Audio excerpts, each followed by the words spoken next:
Madame la ministre de la Transition écologique et solidaire, les incendies qui ravagent l'Australie sont les pires de son histoire.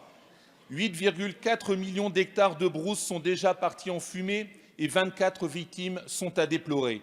En tant qu'élu de la Somme, je suis particulièrement attaché au devoir de solidarité qui nous lie à l'Australie depuis la Première Guerre mondiale. Je crois exprimer le sentiment de l'ensemble de la représentation nationale en adressant aux familles des victimes ainsi qu'à tout le peuple australien nos sincères condoléances. C'est une catastrophe écologique mondiale liée au réchauffement climatique, comme l'Amazonie l'an dernier et la Californie l'année d'avant. Si nous ne voulons pas que la série noire continue, nous devons, Madame la Ministre, nous concentrer sur la réduction de nos émissions de CO2.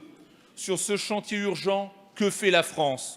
Le mois dernier, vous avez dévoilé de nouvelles mesures pour développer l'énergie éolienne.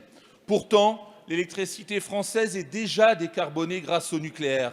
Mettre des éoliennes à la place du nucléaire, c'est remplacer l'énergie verte par une autre énergie verte. Ce n'aura aucun effet sur le climat. Nos premières sources d'énergie sont encore malheureusement le gaz et les produits pétroliers, toujours utilisés massivement dans le chauffage et le transport. L'électricité arrive, vous le savez, loin derrière.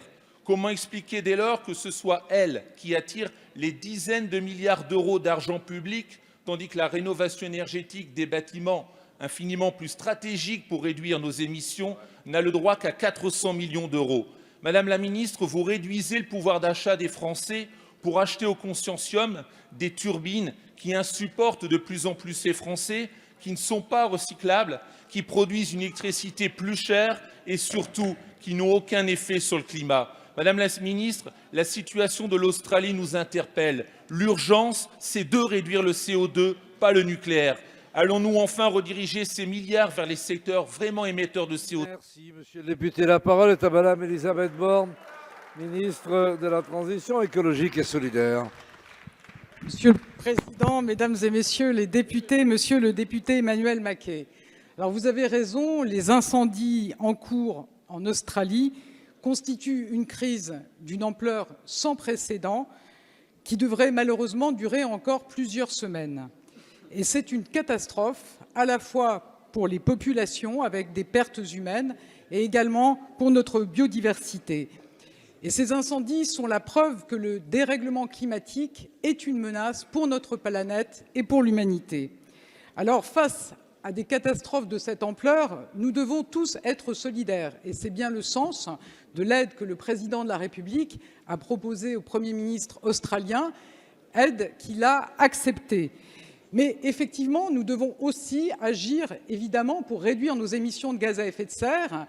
Et c'est ce que nous faisons, et nous mettrons en consultation avant la fin du mois notre programmation pluriannuelle de l'énergie, notre stratégie nationale bas carbone, qui donne une feuille de route dans tous les secteurs, l'énergie, le bâtiment, les transports, l'industrie, l'agriculture, pour réduire au plus vite nos émissions de gaz à effet de serre et atteindre la neutralité carbone, comme nous nous y sommes engagés.